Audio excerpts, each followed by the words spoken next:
My name is Mike Renfro. I'm an athletic trainer for Stillwater High School. I live here in Hudson, and I'm married to my wife, Joni. I was born into a family where my dad's a pastor, one of 10 kids. I really enjoyed being part of a large family. It was always exciting, always a lot of fun. My dad, being a pastor, we moved a lot. I was very good at making friends, got along with most everyone, honestly, that I came across. As I got into college, I wasn't actively living out my faith. I was just kind of, I'm a Christian, and that's about as far as it went. I kind of got to a point where I was seeking out relationship with women, and basically that was what I sought and what I wanted most. I really wanted to be married, and I figured, well, once I can get married, that'll fix everything. Lo and behold, I ended up moving up to Hudson here, got sort of plugged in with Faith Community, and I was just like, man, something is vastly different about this church. But I was still kind of just living for myself, enjoying sort of what the world brought to me.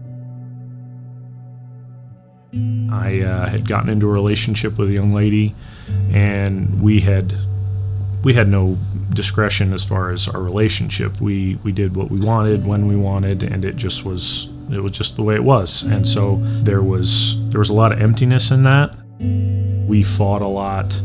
I knew pretty much the entire time this relationship wasn't going anywhere, and yet I didn't want to end it because it was comfortable for me.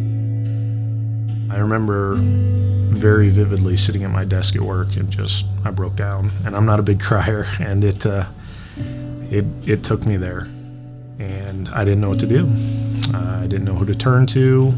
And I knew that Faith Community had a biblical counseling center, and I reached out for it. Maybe the relationship can be saved, and I really thought it would be. And as they kept uncovering these layers, I realized that I'm seeking the wrong relationship, and I didn't know it at the time, but God had a relationship that He was really wanting me to be in, and it was with Him, and He had a better alternative than just this relationship with a woman. And so coming to that realization was hard, and it was very, very scary. I was upset because I knew her family and I were very close. Friends of hers, we had a lot of mutual friends, and I knew those relationships were going to change. And many of them did, some for the better, some for the worse. I remember sitting on my couch.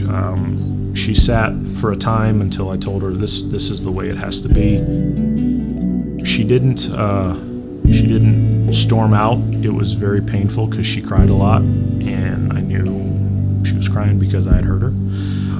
But I remember she left, and I sat down, and emotion just took over, and I literally just talked to God out loud. I said, all right, this is it. I did what you asked me to do.